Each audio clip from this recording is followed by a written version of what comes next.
much for being here tonight, and thanks to Tom for making all of this possible, both in Toronto and now again here in New York City. It's a pleasure to be doing this with you again. The pleasure is all ours.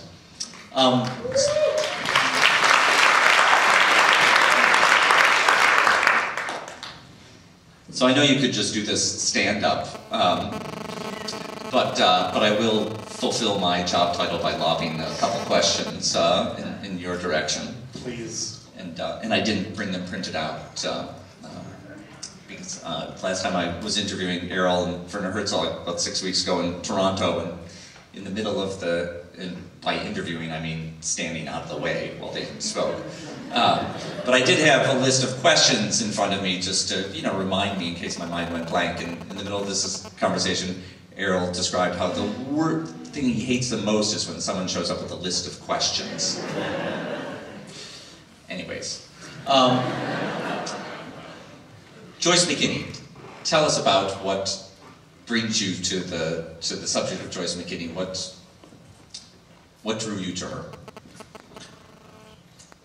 Initially, a tabloid story that I read in my local hometown newspaper. I live in Cambridge, Massachusetts. This was in the Boston Globe. It was a story about the dog cloning, and it mentioned at the end of the story the 32-year-old Sex and Chains story that was possibly connected to it as well. And it was that combination of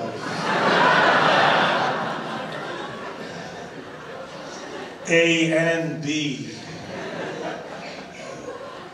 which made me want to make the movie.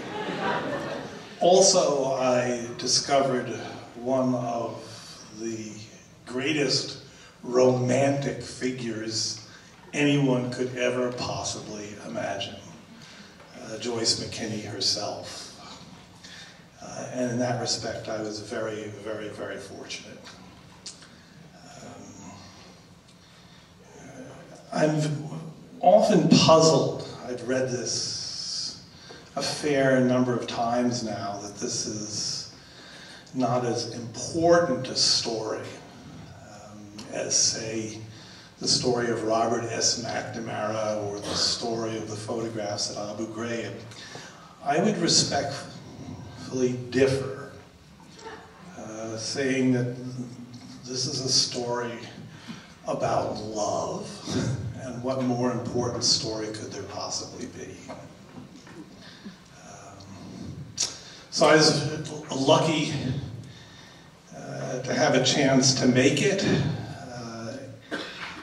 and lucky that it actually came together into a movie. I'm always grateful when that happens, because I never know, going into one of these projects, really what is going to happen in the end.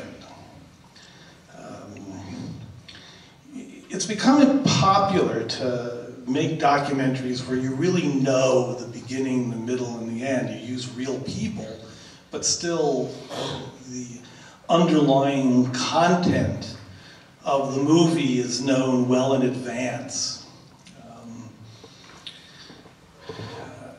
Many of the movies I've made, for better or for worse, probably for worse, but for better or for worse, have not been like that at all. With The Thin Blue Line, I didn't know that I had a movie until that last interview with David Harris, who turned out to be, well, David Harris was given a lethal injection in Huntsville, Texas. I'm not sure that applause is appropriate.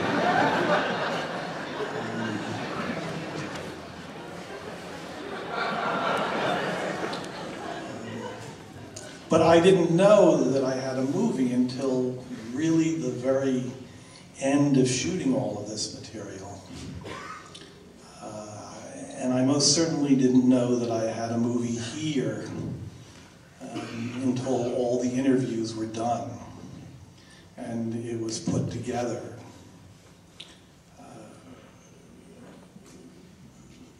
We had early screenings, and I would hear again and again and again.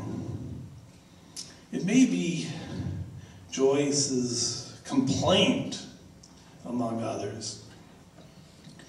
What does, maybe my favorite line in the movie, I have to confess, what does dog cloning have to do with a 32-year-old sex and chain story? I'm assuming it's not a rhetorical question, so I will try to provide a brief answer. It's all about love, and in the end, she does get pregnant. What more of a connection could you possibly want? I think it's a fabulous story. I am at the mercy of my stories, and I'm always deeply grateful when I find one that engages me completely. And this most certainly did.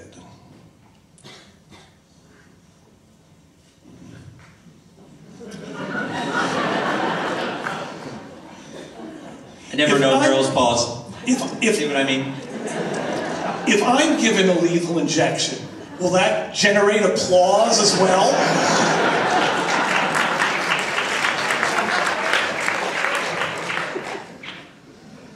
I guess it would.